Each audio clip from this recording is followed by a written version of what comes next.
সকলোকে নমস্কাৰ জনাইছোঁ আৰু পোনপ্ৰথমে মোৰ MD ষ্টাডি হাব চেনেলটোলৈ সকলোকে স্বাগতম জনাইছোঁ। আজি ADRE চতুৰ্থ বৰ্গৰ পৰীক্ষাৰ বাবে আমি কিছুমান গুৰুত্বপূৰ্ণ বিষয় লৈ আপোনালোকৰ ওচৰলৈ আহিছোঁ। আজি এই ভিডিঅ'টোৰ জৰিয়তে আপোনালোকক ADRE চতুৰ্থ বৰ্গৰ পৰীক্ষাৰ উপযোগীকৈ কিছুমান অসমীয়া গ্ৰন্থ আৰু গ্ৰন্থাগাৰৰ বিষয়ে আমি ক'বলৈ আগবাঢ়িছোঁ। আজি মই ভিডিঅ'টোত যিখিনি গ্ৰন্থৰ কথা আপোনালোকৰ আগত ক'বলৈ গৈছোঁ, সেই গ্ৰন্থখিনি আমি অসমীয়া সাহিত্য ৰূপৰেখা নামৰ এই গ্ৰন্থখনৰ পৰাই প্ৰস্তুত কৰিছোঁ আৰু লগতে অসমীয়া সাহিত্যৰ সমীক্ষাত্মক ইতিবৃত্ত ডক্টৰ সত্যনাথ শৰ্মাৰ এই কিতাপখনৰ পৰা আমি যুগুত কৰিছোঁ। পোনপ্ৰথমে আপোনালোকক এটা কথাই জনাওঁ যে ইতিমধ্যে হৈ যোৱা থাৰ্ড গ্ৰেডৰ যি পৰীক্ষা হৈ গৈছে ইতিমধ্যে, সেই পৰীক্ষাত আমি দেখা পাইছোঁ যে গ্ৰন্থ আৰু গ্ৰন্থাগাৰ সম্বন্ধে বহুতো প্ৰশ্ন অহা দেখা গৈছে। যোৱা যিটো পৰীক্ষা হৈ গৈছে গ্ৰেজুৱেট লেভেলৰ, সেই পৰীক্ষাটোত দুটা কুৱেশ্যন অসমীয়া গ্ৰন্থৰ সম্বন্ধে অহা দেখা গৈছে। ইয়াতে মই প্ৰথম দুটা কুৱেশ্যন লিখি লৈছিলোঁ, যিকেইটা আহি গৈছে ইতিমধ্যে। এইটো প্ৰশ্ন হৈছে নিম্নলিখিত কোনটো এক অসমীয়া উপন্যাস নহয়।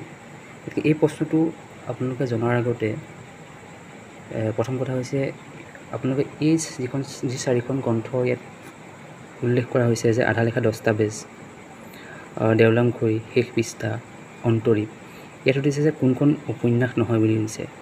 ইয়াৰ পোনে পোনে উত্তৰটো হ'ব আপোনাৰ শেষ পৃষ্ঠা, কিয়নো আধা লেখা দস্তাবেজ এখন উপন্যাস হয়, দেওলাংখুই এখন উপন্যাস হয়, অন্তৰীপো এখন উপন্যাস হয়।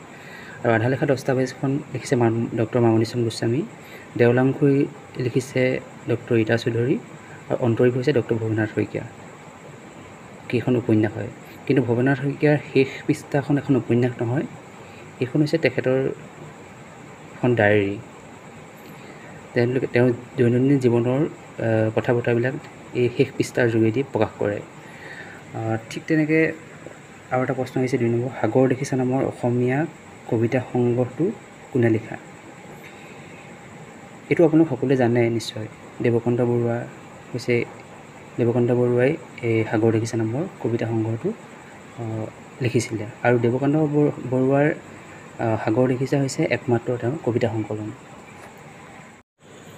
এতিয়া আহোঁ আপোনালোকলৈ প্ৰস্তুত কৰি অনা আমাৰ আজি 50খন যি গ্ৰন্থৰ তালিকা, সেই তালিকাখিনি আমি আপোনালোকৰ আগত দেখুৱাম। এতিয়া 50খন আমি গ্ৰন্থ আৰু লেখকৰ সৈতে আমি প্ৰস্তুত কৰিছোঁ। আপোনালোকক ক'বলৈ বিচাৰিছোঁ এইখিনি ইয়াৰ ভিতৰতে হয়তো অহাৰ সম্ভাৱনা আছে। 1 নম্বৰত আমি লিখিছোঁ Assamese its formation and development, এইখন লিখিছে ডক্টৰ বাণীকান্ত কাকতি। মই আপোনালোকক কৈছিলোঁ যে অসমীয়া গ্ৰন্থ বুলি কৈছোঁ যদিও, কিন্তু ডক্টৰ বাণীকান্ত কাকতি যিটো অসমীয়াৰ লেখক হয়, গতিকে অসমীয়া লেখক হিচাপে তেখেতৰ এই কিতাপখন এখন খুব গুৰুত্বপূৰ্ণ কিতাপ, Assamese its formation and development. 2 নম্বৰখন হৈছে অসমীয়া ভাষা আৰু সংস্কৃতি, ডক্টৰ বিৰিঞ্চি কুমাৰ বৰুৱা। 3 নম্বৰখন হৈছে আপুল পথিক, ডিম্বেশ্বৰ নেওগ। 4 নম্বৰ জিকিৰ আৰু জাৰী, চৈয়দ আব্দুল মালিক। 5 নম্বৰ অসমীয়া জনসাহিত্য, ডক্টৰ প্ৰফুল্ল দত্ত গোস্বামী। 6 নম্বৰ প্ৰহ্লাদ চৰিত আৰু সৰবৰী সংবাদ, এইখন লিখিছে হেমচুটি। আৰু যিসকলে অসমীয়া সাহিত্যৰ সম্বন্ধে বা অসমীয়া সাহিত্য বুৰঞ্জী সম্বন্ধে পঢ়া শুনা কৰিছে তেওঁলোকে হয়তো জানে যে হেমচুটি, মাধৱ কন্দলী, এইসকল হৈছে অসমীয়া সাহিত্যৰ প্ৰাথমিক পৰ্যায়ৰ যি মানে প্ৰাক বৈষ্ণৱ যুগৰ এইসকল লেখক হয়। এইটো ইমান প্ৰয়োজনীয় নহয় বাৰু, তথাপিতো কৈ দিছোঁ মাজতে। হেমচুটিয়ে প্ৰহ্লাদ চৰিত আৰু সৰবৰী সংবাদ লিখিছিলে, খুব জনপ্ৰিয় আৰু গুৰুত্বপূৰ্ণ কিতাপ। সপ্তকাণ্ড ৰামায়ণ লিখিছে মাধৱ কন্দলী। 9 নম্বৰত আছে শ্ৰীকৃষ্ণ কীৰ্তন চণ্ডীদাস। 10 নম্বৰত উষা পৰিণয়। 11 নম্বৰত বেউলা আখ্যান দুৰ্গাবৰ কায়স্থ। 12 নম্বৰ 13 নম্বৰ এনেকৈ প্ৰায় আপোনাৰ 15 নম্বৰ হৰিচন্দ্ৰ উপাখ্যান, ৰুক্মিণী হৰণ কাব্য, বলিচলন, অমিত মথন শংকৰদেৱে লিখিছে। অজামিল উপাখ্যান, কুৰুক্ষেত্ৰ, এই দুখন কিতাপ শংকৰদেৱে লিখিছে। কুৰুক্ষেত্ৰখন বা অজামিল উপাখ্যান এইখিনি হৈছে শংকৰদেৱৰ কাব্য সংকলন। আৰু কীৰ্তন ঘোষা লিখিছে। আপোনালোক সকলোৱে জানে কীৰ্তনখন এখন খুব জনপ্ৰিয় গ্ৰন্থ। গুণমালা শংকৰদেৱে লিখিছে। নামঘোষা আৰু জন্ম ৰহস্য এই দুখন কিতাপ মাধৱদেৱে লিখিছে। অনন্ত কন্দলীৰ এখন খুব গুৰুত্বপূৰ্ণ কিতাপ কুমৰ হৰণ। শ্ৰীধৰ কন্দলীৰ কাণখোৱা আৰু ঘুনুচা কীৰ্তন।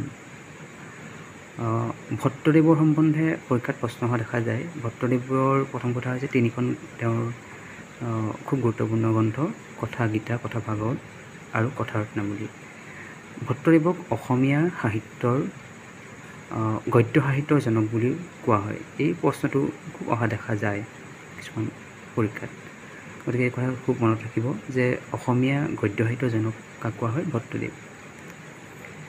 কাহিনী কাব্যৰ প্ৰৱাহ সত্যেন্দ্ৰনাথ শৰ্মা। চাহাপুৰী উপাখ্যান ডক্টৰ মহেশ্বৰ নেওগ। বুৰঞ্জী বিবেকৰত্ন Maniram Dewan. A few remarks on Assamese language এইখন হৈছে আনন্দৰাম ঢেকিয়াল ফুকন। হেমচন্দ্ৰ বৰুৱা নামটো সকলোৱে জানে, সকলোৱে শুনিছে। তেখেতৰ খুব গুৰুত্বপূৰ্ণ দুখন কিতাপ কাণিয়াৰ কীৰ্তন, বাহিৰে ৰংচং ভিতৰে কোৱা বাতৰি। এই দুখন খুব গুৰুত্বপূৰ্ণ কিতাপ, আপোনালোকে এবাৰ চাই যাব। কাৰণ এই বাহিৰে ৰংচং ভিতৰে কোৱা বাতৰি এই কিতাপখন সম্বন্ধে পৰীক্ষাত আহিছে আগতে। চন্দ্ৰকুমাৰ আগৰৱালা, আমি জানো যে চন্দ্ৰকুমাৰ আগৰৱালাৰ প্ৰতিমা খনিকৰ বুলি কোৱা হয়। তেখেতৰ দুখন কবিতা পুথি প্ৰতিমা আৰু বিনবৰগী।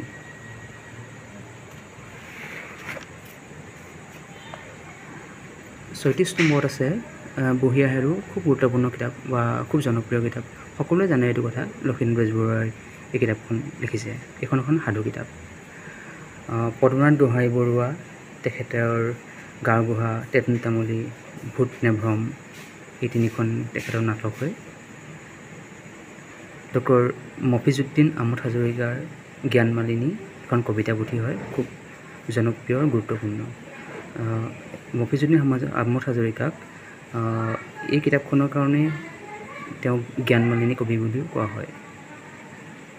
আমি এইসকল লেখকৰ বা কবি সাহিত্যিকৰ গ্ৰন্থবিলাকৰ নাম জনাৰ লগতে তেখেতক কি নামেৰে জনা যায় সেই কথাও আমি কিছু আলোচনা কৰিম পাছৰ পৰ্যায়ত। আজি মাত্ৰ অকল গ্ৰন্থখিনিৰ আৰু লেখকৰ বিষয়ে আমি আলোচনা কৰিম। মেঘনাদ বধ শ্ৰী চন্দ্ৰধৰ বৰুৱা।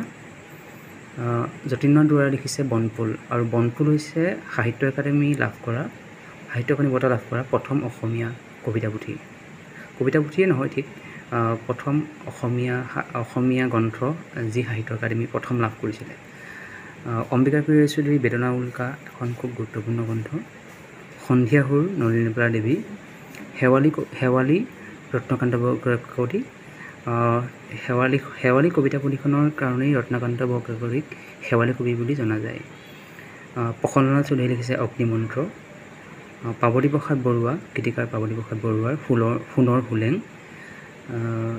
সাগৰ দেখিছে ন আপোনালোকে? সাগৰ দেখিছে এখন দেৱকান্ত বৰুৱাই লিখিছে, আৰু এইটো পৰীক্ষাত ইতিমধ্যে আহিছেই।